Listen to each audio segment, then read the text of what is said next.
record di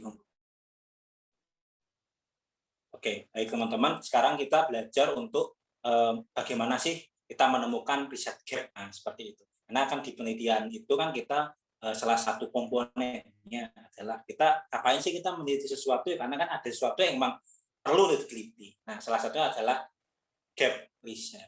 Nah, gap riset itu setidaknya itu ada 3 teman-teman ya. Tolong diingat-ingat. Tapi kalau seandainya memang lupa, kan sudah direkam di sini, teman-teman bisa putar ulang lagi.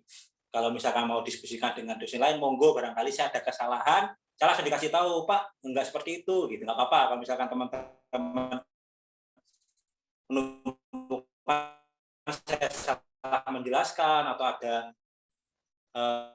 apa namanya penjelasan dari 3. Yang pertama itu adalah gap fenomena. Nah, gap fenomena itu ya dari fenomena, jadi ada suatu fenomena yang di mana itu di luar kebiasaan, kayak gitu. Itu bisa di riset juga. Nah, terus ada juga yang theoretical gap. Nah, untuk theoretical gap menemukannya itu ya teman-teman harus memahami teori itu sendiri. Nah, ini kebetulan saya berusaha untuk membantu teman-teman memahami, maka itu kan setiap LMP kadang tak kasih pemaparan. Jadi untuk saya tujuannya kenapa kok ada pemaparan, kok nggak tak jelaskan langsung lisan, kok tak ketik, itu sebenarnya tujuan saya agar teman-teman terbiasa membaca. Karena kan tugas akhir mahasiswa S1 itu kan skripsi. Nah, untuk bikin skripsi itu kan teman-teman perlu menulis. Nah, untuk menulis teman-teman butuh membaca. Kan seperti itu anota literasi. Itulah kenapa kok perguruan saya membaca terus gitu. Pemaparannya juga dalam bentuk tulisan agar teman-teman belajar membaca. Waktu teman-teman tadi memaparkan terskill itu kan udah ketemu ya, kayak ada pro kontranya gitu, ada 2 kubu yang berbeda gitu kan, yaitu klasik sama Keynesian, kayak saling berdebat tapi dalam bentuk tulisan dan pemikiran. Nah, itu sebenarnya diperdebatkan itu yang disebut dengan theoretical gap. Nah, ini saya ada buku, saya mau izin share ya. Sebenarnya buku ini tak tulis itu berasal dari pemikiran saya, dari hasil saya baca banyak buku, banyak jurnal, tak ketik. Nah, itu teknik ini itu sebenarnya kita latih di tugas teman-teman tuh, tugas individu, ya kan? Ingat ya, tugas individu yang setiap minggu teman-teman apa yang teman-teman pikirkan diketik, itu sebenarnya latihannya itu gitu, Ren. Nah, nanti kalau teman udah mohon izin share ya.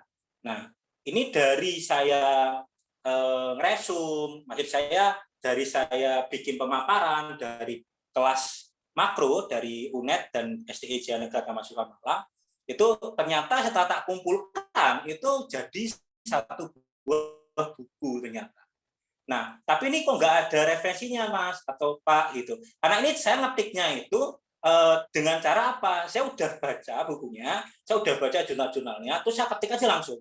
Nah, itu jadi teknik kedua seperti itu. Nanti setelah udah jadi sambil mengkoreksi tulisan kita, kita balik lagi yang kita baca apa ya? Oh, yang tak baca bukunya Hydra gitu kan. Oh ya tak baca lagi, tak koreksi sambil ngoreksi sambil nanti bikin referensi tekniknya yang minggu kemarin.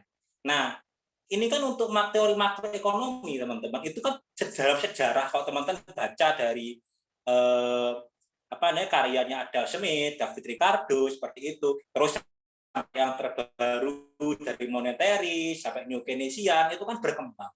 Nah, sebenarnya kalau teman-teman baca terus teman-teman banyak baca, itu pada akhirnya ada banyak hal yang dimana di situ itu masih debatable, masih saling berbenturan. Nah, itu yang disebut dengan theoretical gap atau gap teori. Nah, ini ada Keynesian. Ini saya di sini. Nah, ini sebagian kalau di MMP, sebagian di LMS-nya SDI Jaya Negara Mahasiswa Malang. Jadi memang campur, karena saya ngajar di 2 universitas. Kebetulan saya sama ngajar makro juga, gitu kan, kebetulan.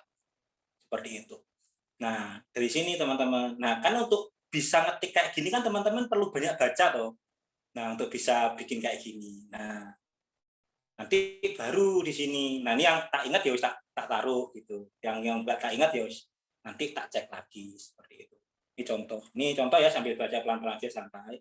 Nah, ini saya cuma nunjukin ya apa sih theoretical gap itu. Nah, itu theoretical gap itu didapat dari pemahaman mendalam teman-teman teori dan itu dari berbagai school truth atau aliran ekonomi sehingga teman-teman tahu nih masalahnya apa sih oh kenapa sih kok ada neo-Keynesian sintesis gitu kan? Kenapa sih kok ada apa namanya itu new classical, kenapa atau neoklasik itu kenapa sih? Nah itu ternyata banyak teman-teman dibaca dari buku dan jurnal. Ini contoh langsung tak tulis namanya dulu karena saya kadang lupa itunya tahunnya, lupa itu, tapi saya ingat oh ya beliau gitu kan, saya ingat seperti itu tak ketik kayak gitu.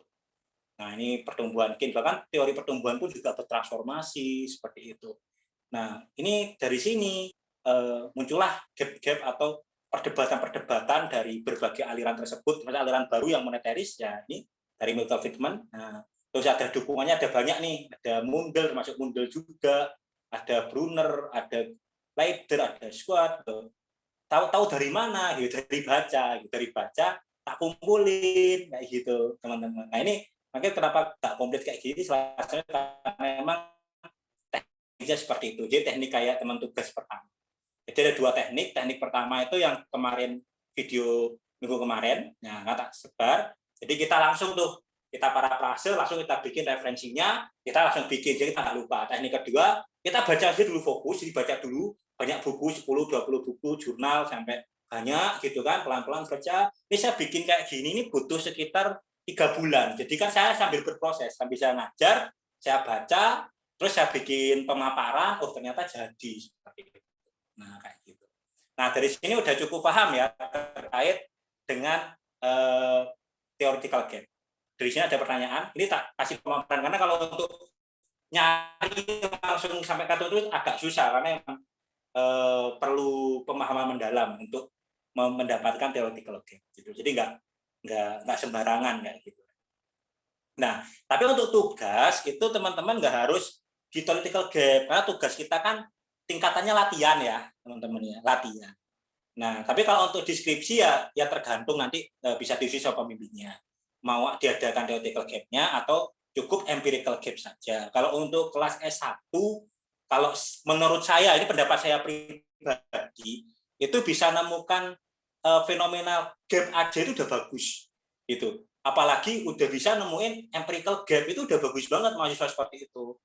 Untuk theoretical gap mungkin untuk kelas S2 lah ya, itu bisa. Tapi kalau untuk S1 dituntut untuk theoretical gap teori kayaknya